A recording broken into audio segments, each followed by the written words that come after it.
Ayan,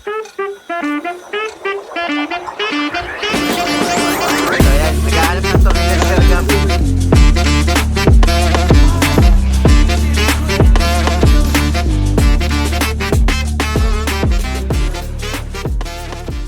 Hello guys! Kamusta kayo? Sir Jeff here, no? So, tagal nating hindi nakapag-vlog kasi nga busy tayo sa personal na buhay. Okay? So, ngayon, nagkaroon tayo ng pagkakataon para mag-video ito kasi gusto ko talaga siyang ma-vlog kasi napaka-personal sa akin itong vlog na ito. Mapapansin nyo, may hawak akong manabela. Para sabihin ko sa inyo, meron kaming binubuong sasakyan. Ito yung si Blue o si Azul. Itong kotse na to is a 1997 Honda Civic. At guys, napaka-importante sa akin ang sasakyan ito kasi ito yung kauna-unahang nabili kong sasakyan after kong graduate ng college and sarili kong pera yung pinagbili ko. Pinaghirapan ko siya. And napamahal na sa akin yung sasakyan. Ngayon, yung typical na Honda, merong mga bulong, may mga issue.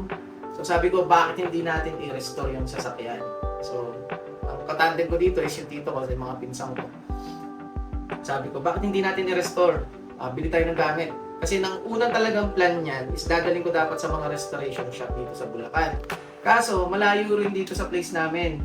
And wala akong ganun kalaking budget para ma-restore yung sasakyan. Sabi ko sa tito ko, bakit hindi natin tayo na lang yung mag-restore? Bili tayo ng gamit. No? May place naman na paglalagyan ng sasakyan.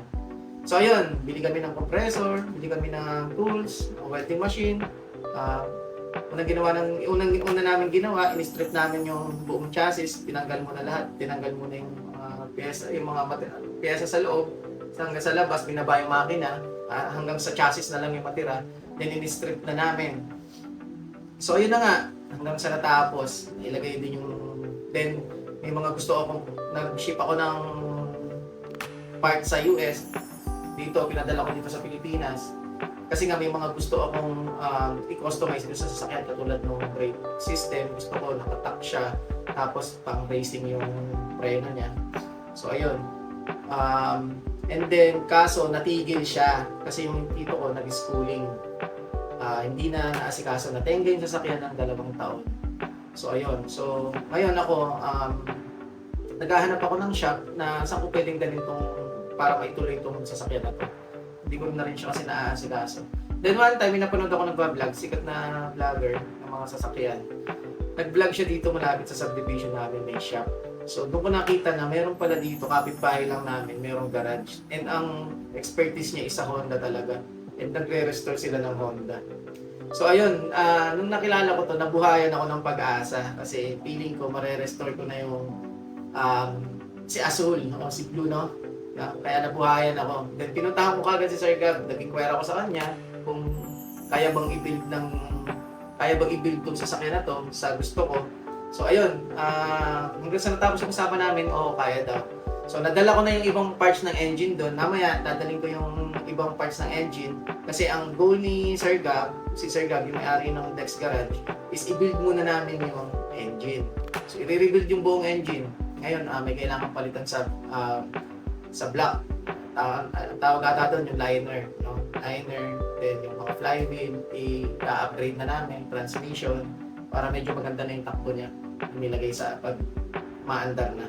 So ayun guys, samahan niyo ako dito sa serye na to na i-build natin, no? Alam ko walang kwenta sa iba pero sa akin napaka-personal nito. So ayun guys, sana magustuhan niyo. Bye-bye! So ayan guys, ito. Sa sobrang excited ko nga nung nalaman kong may shop dyan malapit sa amin and kilalang kilala talaga, mga vlogger din yung pumupunta. Sinunasan ko na yung mga fender. So ito yung gawa ng tito ko. And ibang parts, kita nyo, inalikabok na siya. Ayan. Kaya kailangan pinupunasan ko siya bago dalhin doon kila Sir Gab. So ayan, ibang parts. So ito yung motor ko. Hindi ko na binenta. Pero ngayon si Ryan ayaw mandar. Sirata yung karburador. So ayan guys, ito siya yung ibang parts na dadalhin ko kay Sir Gab. Yan. So iba, kinalawang na. So gusto ko sana mabalik sa original yung mga bolts. So ayan. Alright, ngayon nandito na tayo sa Dex Autoworks Garage guys. So ito yung shop ni Sir Dex, no, napaka-linis dito, napakaganda. So ayun si Sir Dex, nilalagyan niya na ng gasket maker yung part nung head. Ayun yung black pala, sorry.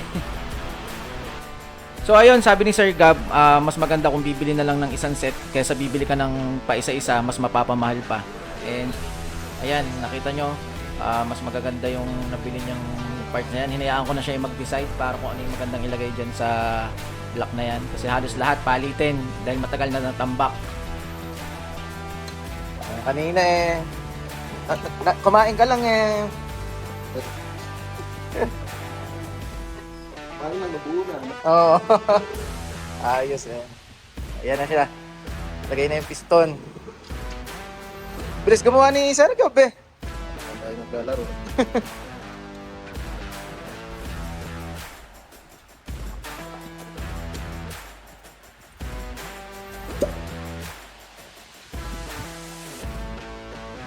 Ano, ayos na Sir Gab?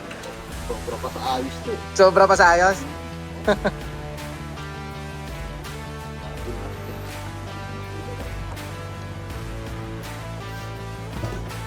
Ganyan talaga yun. Ito lang mga nito nakalubog yung dalawa. Dalawa. Pero mga